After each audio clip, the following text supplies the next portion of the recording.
The question we're going to try to answer in this module is drawing a relationship between an input variable and an output variable, where both are what we call interval/ratio data. Well, that's a big name, but it just basically means the kind of data we get off of rulers and scales and calipers and voltmeters and those kinds of measuring instruments.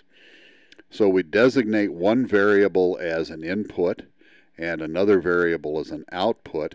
We do this under the QuikMining tool, and because that's so advanced, we don't even have to worry about telling it to do regression or telling it to do ANOVA, which is what you would do with a categorical input. We just give it the Y variable and we tell it what kind of input variable we have and click Calculate. And we check the blue needle. The input variable does make a big difference in the output variable, so it does make a difference.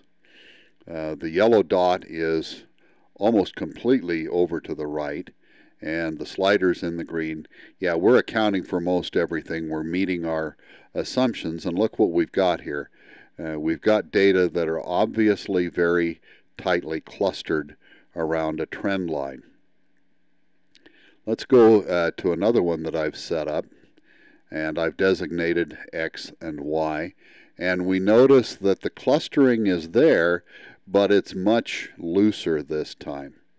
Okay, we can still statistically detect that the input variable makes a difference in the output variable, but the sun, the yellow dot, has moved farther to the left, indicating that we're not accounting for all of the variation.